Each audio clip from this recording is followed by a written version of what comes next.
Hi, I'm Ollie. Welcome to Oxford Online English. In this video, you'll see reviews of several online dictionaries. Which dictionary is the best for English learners? Which should or shouldn't you use? You'll find out. In this video, you'll see the pros and cons of 9 popular online dictionaries. We tested the following: Cambridge, Longman, Dictionary.com, Collins, Lexico, Macmillan, wordreference.com, Chambers, and Merriam-Webster. If you want the short version, here it is. Are you an upper intermediate or advanced English learner who wants the most complete, full-featured online dictionary? Use Longman. Are you at intermediate level or below? Use Lexico. Maybe use Lexico even if you're at a higher level.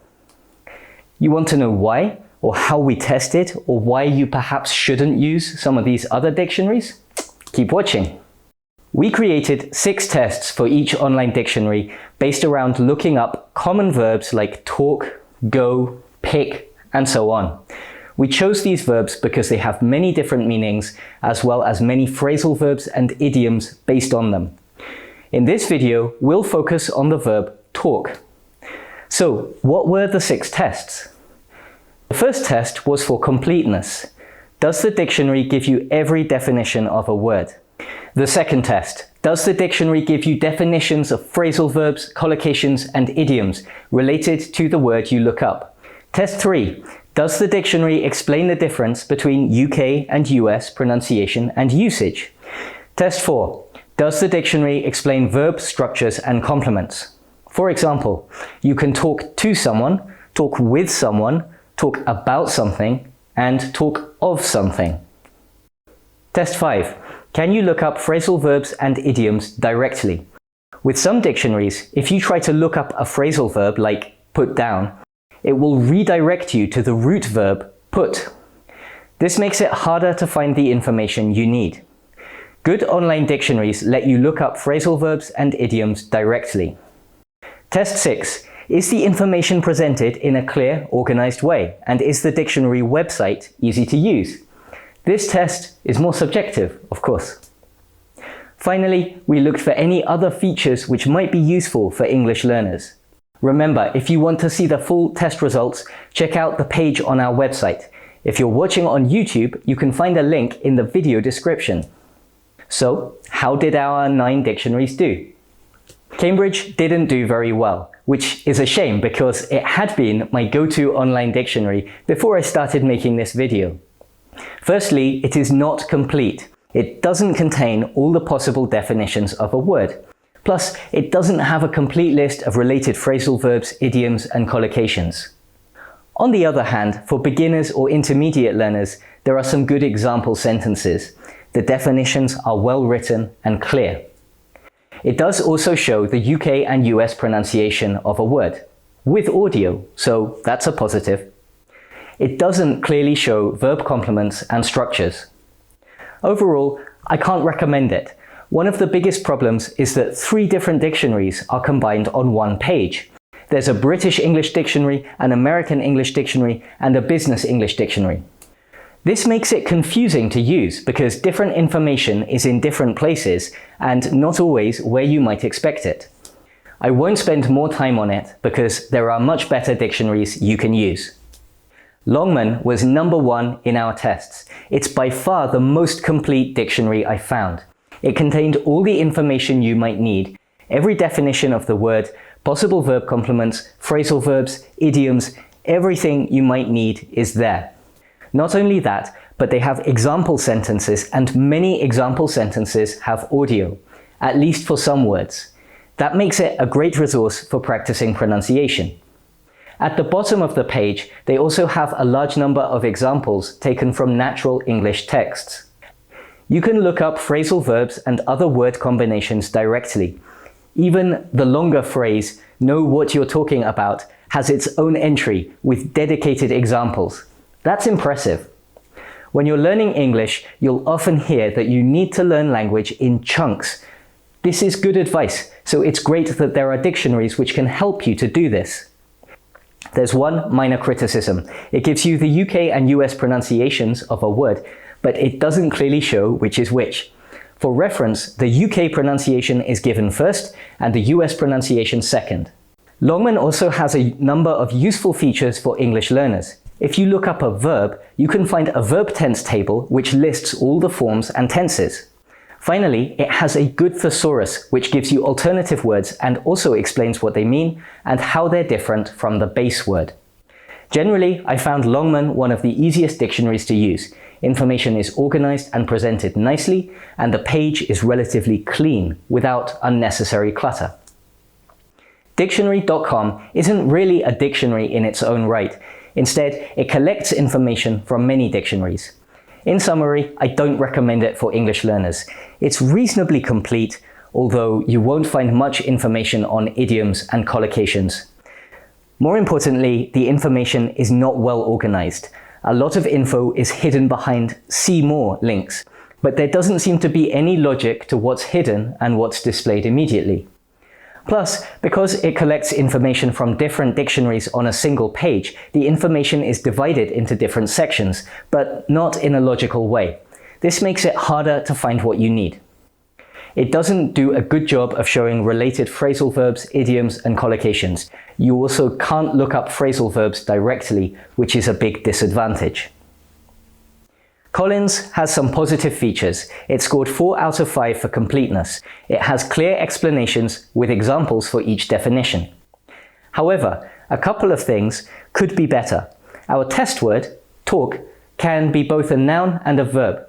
Most dictionaries will separate the noun and verb definitions, which makes sense. Collins mixes them together in a list. It's not bad, but it seems strange, and I think it could be confusing for some users. Also, it gives some information about complements and structures, but it's not so clear. They highlight the structures used in their example sentences, but there's no dedicated information on what structures are possible and what they mean. Finally, like some other dictionaries in our list, Collins tries to combine results from different dictionaries on one page. I think this is terrible design because you might not even realize there are more parts to the page. You see the definitions and explanations. You get down to here and that looks like the end, right? But then there's more, a British dictionary, an American dictionary, and more examples and idioms. Overall, not bad, but it's not the best. Lexico is one of the best dictionaries we tested. I highly recommend it, especially for learners at an intermediate or lower level. Even if you're a higher level learner, give Lexico a try. Why? Because it's so clear and well organized.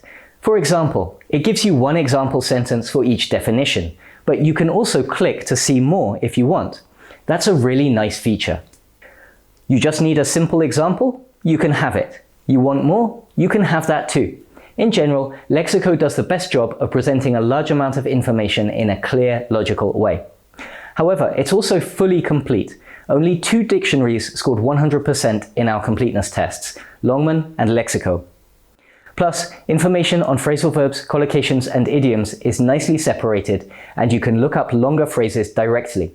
For example, if you look up an idiom like talk the talk directly, you'll find a dedicated page. The only negative is that it doesn't explain the difference between UK and US pronunciation or usage. Overall, I also found Lexico to be the cleanest dictionary in terms of design. It's a great choice for English learners. Macmillan is slightly different because it puts different parts of speech on different pages.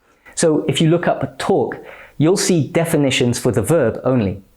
The noun definitions are on a separate page, which might not be easy to find if you're using a mobile or a smaller screen because they're hidden in this other entries box. I don't think that's a good point. Macmillan has some positives. It has good information on verb complements, which is also nicely presented, and you can look up phrasal verbs and idioms directly. However, it's not complete and it doesn't give any information on UK versus US pronunciation or usage. So it's in the middle. There are better options. I knew about word reference as a bilingual dictionary. They have many bilingual versions aimed at speakers or learners of European languages.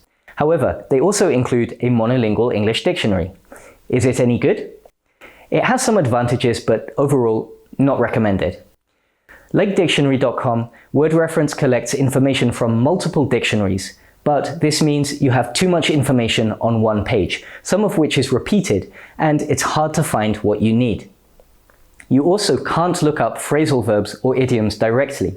If you try to look up a phrasal verb like pick up, you'll be redirected to the root verb, pick. Then you'll have to find the definition on the page. Word reference does have one excellent and, at least in our tests, unique feature. For pronunciation, it has audio not just for UK and US English, but also for other regions, such as Ireland or Jamaica. It also includes some regional UK and US accents. This is really useful because actually there isn't just one UK pronunciation and one US pronunciation of a word. There are many English accents in the UK, US, and in other English-speaking countries, and it's good to understand how pronunciation is different in different parts of the world. So maybe use word reference for the pronunciation audio, but I don't recommend it as a dictionary. I'll keep this short, don't use Chambers. 2 points. First, they print information in a big block, like you would find in a paper dictionary. This makes sense on paper because you have to save money and space. On the web, there's no reason to do this, and it makes it harder to find what you're looking for. Secondly, Chambers doesn't seem to be aimed at learners of English as a second language. It doesn't give many examples, nor does it give information about verb complements, phrasal verbs, and so on. You can't look up phrasal verbs or other longer chunks directly. It's not terrible, it does the basic job of a dictionary, but I can't see any reason to use it. Merriam-Webster also doesn't have much to recommend it. One major disadvantage, it doesn't give complete lists of phrasal verbs, idioms, or collocations when you look up a word. For talk, it includes 4 phrases here, but why these 4? Why not others? This seems strange. If you're going to include some phrasal verbs or idioms, you should include all of them. There's no information on UK versus US pronunciation or usage. There's also no information on verb complements. They give examples, but the examples aren't full sentences, making them less useful. Finally, the design is weird. There are all these colons and slashes in odd places. Maybe that doesn't bother you, but I found it unnecessary and a little confusing. On the other hand, you can look up phrasal verbs and idioms directly.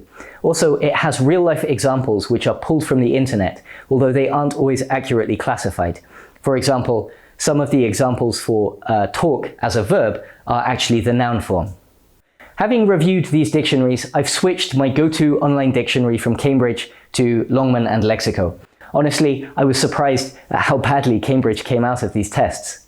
Although I think Longman is the best, I would actually recommend Lexico for most purposes. It gives you complete information and it's so easy to use.